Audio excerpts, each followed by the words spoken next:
Alright, we're back with another Custodes Imperialis unboxing. Today we're going to hit the TIE Fighter for X-Wing, so go ahead and take it away. Thanks, Chris. This is the basic Wolfpack fighter for the Empire. In the X-Wing game, it's your cheapest fighter to field. If you look at the expansion pack, this is everything it comes with. Your 6 pilot cards.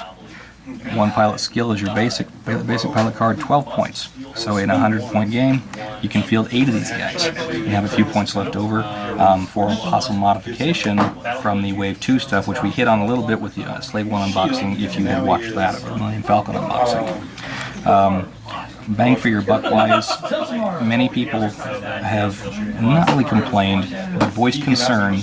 They don't feel that this game quite gives you what you might need for the money to play it. In a $15 expansion, you're, well, $14.99 of course, plus tax. You're garnering 6 pilot cards, each with different special abilities when you get to the unique ones, such as Wing Gunner, Backstabber, or Hell Runner. Hell Runner being the elite 8 pilot skill pilot, where I believe is a she, if I remember my Star Wars lore properly. When another friendly ship is attacking, at range 1 is attacking with its primary weapon, it gets to re-roll one of its attack dice. Well, re-rolling a die is really a game changer. If you roll a blank or a miss of some sort, you can re-roll that die as long as that ship is within 1 of Hell Runner. If you watched our earlier unboxing of the TIE Advanced, you'll notice that there is one thing lacking on the TIE Fighter that the TIE Advanced has, and that's the shields. There are no shields on a TIE Fighter. It's a mass-produced fighter designed to swarm the enemy and have more of them on the battlefield, or rather in the vacuum of space fighting each other, than the opponent's going to have, just simply because there are more of them. Now, that said, you look at the upgrade cards, which can be taken by only one unique pilot in this grouping, and that would be Hell Runner. Let's see the unique pilot icon here. Swarm Tactics. Now, Swarm Tactics is pretty important. At the start of combat, you can pick a ship within range 1 of it, so not only are you going to get the benefit of attacking with a missed die, you also get to choose another ship within range 1 of the ship that the Swarm Tactics is on, and now that ship becomes the same pilot skill as Hell Runner, or whichever ship you choose to give the Swarm Tactics upgrade to. So you could pair Hell Runner with an Academy pilot. If Hell Runner is using Swarm Tactics, well, at the beginning of combat, Hell Runner activates Swarm Tactics, and now this 1 on an Academy pilot, that becomes an 8, giving you a much better chance of attacking earlier with the lower skill pilot and the cheaper pilot.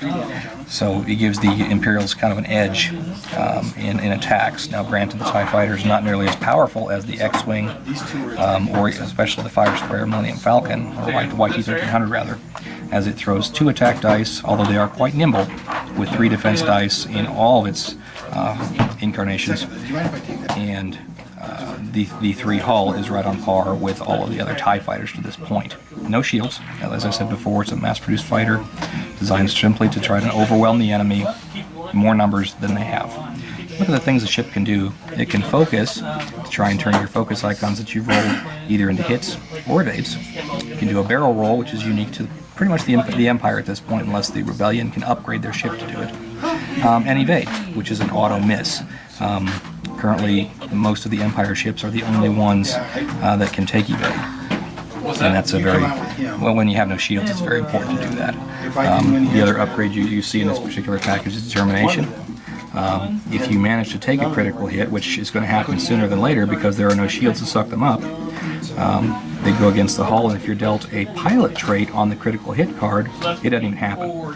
So the Black Squadron pilot, as you can see here, can take a Determination or any of the other elite skill upgrade cards, as well as Hell Runner in this particular expansion set. If you remember right, there are other TIE Fighters in the core set that can take upgrade cards as well, example being Mauler Mithel is one of them. You have a look at the maneuver dial for the TIE Fighter, and compared to the TIE Advanced, you see a sharper turn at speed 1. You see a little more grouping of green, all the same number. They both have 4 green maneuvers to try to remove stress after a difficult maneuver.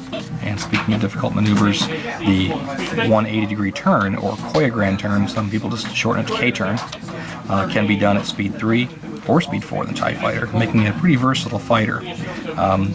You can't be concerned about having stress on your fighter. because it can clear it so fast, and the fact that they're so nimble, you don't want to worry too much about the TIE fighter being stressed. It's not a big deal to have a TIE swarm of 8 particular Academy pilots, each of them getting stressed a turn because they're still attacking with their 2 dice and trying to evade with 3. It's a powerful squad. You look at the model itself. I'll go ahead and get it out, and sure enough, it's well done, same as all the other Fantasy Flight ones. Models are. Pegs only go in a certain way, so do be careful when you're installing the ship.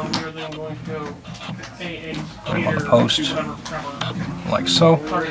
And now you have a accurate to scale versus the X-Wing and all the other X-Wing ships in this game, TIE Fighter. The solar panels are large, making it actually in a way bigger surface area than an X-Wing, which you'd think might be an issue. It's a large target to hit, easier to hit from cannons. But as nimble as they are, from a fanboy standpoint, they kind of do their job well. Looking at the dial, sure enough, I've already constructed it for you, so you can see kind of what it can do as we saw the maneuvers over here. The expansion contents list here, in case you ever have things separated. And then you have a look at your standard fare pilot tokens that go on the base. One side you have the elite pilots, on the back side you have the non-unique pilots, as well as numbers to differentiate them, another stress token, and then of course your auto evade and your focus to round things out. Versus the TIE Advanced, clearly you can field more TIE fighters than you could TIE Advanced simply because of the cheaper cost.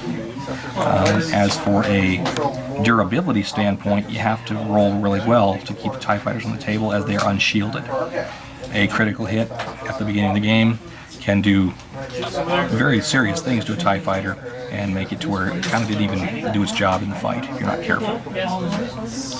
So after seeing the upgrades, a very popular list is, like I said, to take a TIE Swarm, where you have at least 6, 7, or 8 TIE fighters, mixing them in with the TIE Advanced, and the new builds are using the Fire Spray exclusively, and that might be something you might see at a tournament near you in the future. So thanks for joining us for an unboxing of the TIE Fighter, and stay tuned for the next installment, where I think we're going to feature the TIE Interceptor.